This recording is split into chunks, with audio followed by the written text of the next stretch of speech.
Chargers fan, take a deep breath. Today is a turning point. Between an unexpected arrival that could shore up protection for our QB, a promising sign about a starter who scared everyone last game, and practice field whispers revealing a firm hand from the staff, there's big stuff coming. And there's still an offensive position under the microscope, with decisions that could shake up the playbook in the next few weeks. Anyone who thinks 3-1 tells the whole story is in for a surprise. You won't believe what we've got today. So settle in, drop a like, and let's get straight to the news. And tell me, what change would you make first? You know when a front office quietly tweaks the gears and suddenly the whole rotation feels different? That just happened. Behind closed-door meetings and a stream of health updates, the Chargers made surgical roster adjustments to fortify our QB's protection and sharpen the secondary. First, context. Weeks of turbulence, redistributed snaps, and a staff zeroing in on who can contribute now. The result? 2 targeted additions to the practice squad and 2 departures. The most seasoned of the newcomers is Michael Dunn, formerly of the Cleveland Browns. He isn't a splashy headline,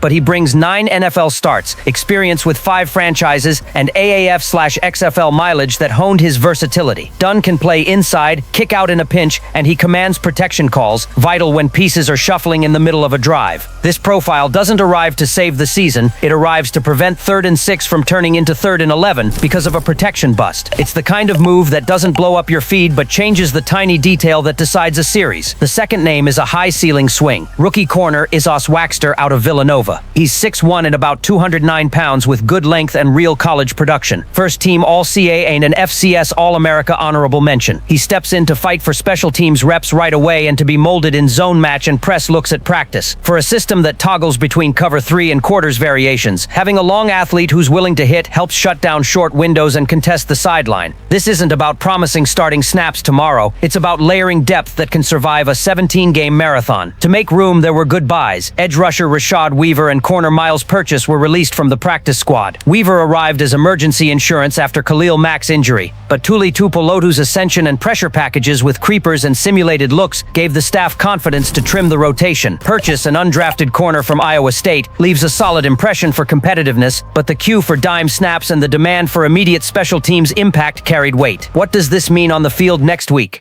Dunn is a safety card for Greg Roman's ground game, more duo, gap encounters, plus sturdier play-action footing. He recognizes twists, passes off stunts calmly, and doesn't get lost climbing to the second level, issues that have undercut outside runs recently. Waxter can be that gunner who flips the field and bit by bit earn nickel reps in aggressive packages, especially against taller receivers. The fan base feels the message, realism and efficiency. Some want a big-name splash. Others understand that solidity in the details wins close games in October. These moves create room for an internal promotion if needed, and let the team test combinations without tearing down the macro plan. It's fine-tuning, not panic. And while we celebrate small wins in the background, hold that thought. There's an injury update with the potential to flip the board and change the tone of the entire week. Take a breath with me, because it felt like the floor fell out from under our feet. Then a thread of hope pulled the room back together. After so many hits to this roster, eye, knee, elbow, Achilles, concussion, what looked like the final blow nearly turned tragic. Joe Alt, the massive rookie holding down the left side, went down awkwardly against the Giants and froze every soul on the sideline. Cart, walking boot, faces of disbelief.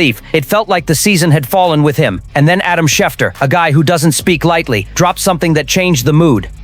According to him, Alt actually wanted to go back in and the staff held him out, with the medical team standing firm. The diagnosis? A high ankle sprain that usually shelves an OL for a few weeks, but it's nowhere near the catastrophic scenario everyone feared. The detail that had fans exhaling, Alt is seeking a second opinion, but expectations point to a short absence, no surgery, and no immediate IR. Those who saw the images braced for months on the shelf, suddenly the talk is a few weeks. That changes everything. Let's be honest. Against the Giants, it was obvious. Without Slater, Becton, and Alt, the offense looked like a tent flapping in a windstorm.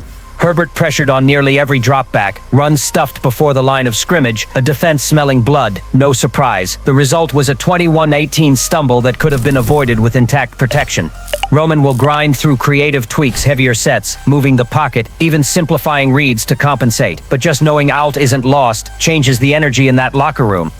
Fan reactions ranged from relief to exasperation. How can this team be this unlucky and still survive? X, formerly Twitter, filled with posts saying this group seems destined to suffer to the brink and still find ways to respond. Others are already scanning the calendar, noting that a 3-1 start keeps the team near the AFC's top, and surviving a few weeks might be the difference between controlling the division or fighting for a wild card. Alt might not be a Pro Bowler yet, but he's shown enough maturity and strength to be labeled a key piece. Now the big questions: how much time will he actually need? Will he push to return before 100% to hold the line? And will the front office respond with more moves so Herbert isn't exposed to chaos? What's clear is that this episode turned into fuel, proof that the team isn't surrendering to bad luck. And if you thought that update was huge, buckle up. The rest of the week brought more internal shifts that lay bare Harbaugh's aggressive mindset. If the Joe Alt update offered a gust of hope, what came next showed that Jim Harbaugh isn't leaving this season to fate. He's grabbing the wheel. While many were still processing the offensive line drama, the front office opened the week with decisive steps, bringing in workout candidates and recalibrating the practice squad with intent. This wasn't slap a bandage on it football, it was a direct response to the OL injury string and a declaration of faith in players rising from within. The workout list told you where the focus was: reinforcements for the line and secondary, the two groups hit hardest. Dunn and Waxter, who we've already discussed, went straight from tryouts to contracts. That's not accidental. Harbaugh wanted a first-hand look, tested competitiveness and fit, and greenlit them. Releasing Weaver and Purchase underscores that this franchise isn't stockpiling bodies just to inflate practice. If you're not providing immediate impact, you make room for someone who will. In locker room culture terms, that matters. It sends a message. No one has a comfy chair, not even on the practice squad. Another telling angle: the pass rush read. With Mack out, keeping Weaver as insurance seemed logical, but Tuli Tuipulotu's surge changed the math. The young edge is detonating snaps with veteran-level production, giving the staff the courage to redistribute the rotation.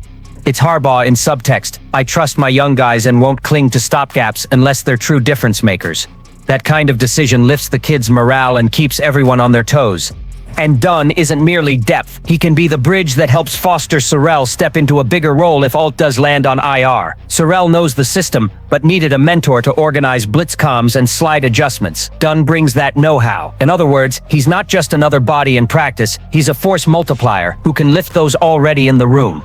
The fan base is split. Some are clamoring for a big splash veteran who sells headlines and jerseys. Others recognize that these quiet additions are the scaffolding that holds a team together in November and December, when fatigue and injuries turn half the league into improvisation. Deep down, everyone sees Harbaugh playing chess while others stomp out fires.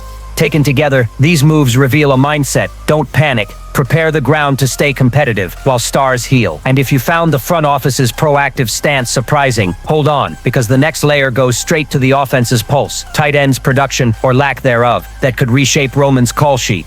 It's time to confront something that's been gnawing at everyone: the tight end room. When the front office stocked the offense with Keenan Allen, Trey Harris and Keandre Lambert-Smith, and banked on Quentin Johnston's jump, it looked like Herbert would have a complete arsenal. But the TE production that should balance Greg Roman's system simply hasn't shown up.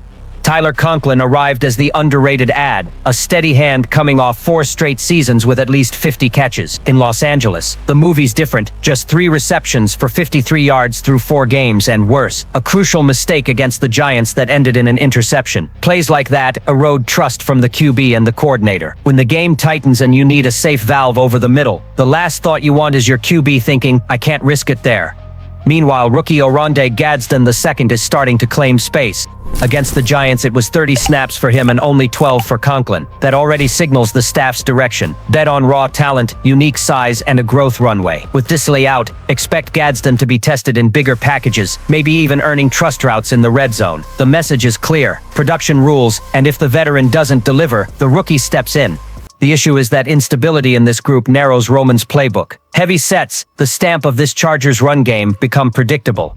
If the TE isn't a real pass threat, defenses align knowing it's a run, and life gets harder for the backs. Flip side, if Gadsden pops and Disley returns healthy, the picture can invert. Imagine an attack with Allen, McConkey, Johnston, and a trustworthy TE as the escape hatch. That unlocks the entire call sheet.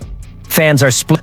Some say Conklin deserves more patience, new system, new chemistry with Herbert. Others want the staff to hunt the market, via trade or a free agent. The frustration is fair. Leaving Herbert without a dependable middle-of-the-field target wastes a strategic edge.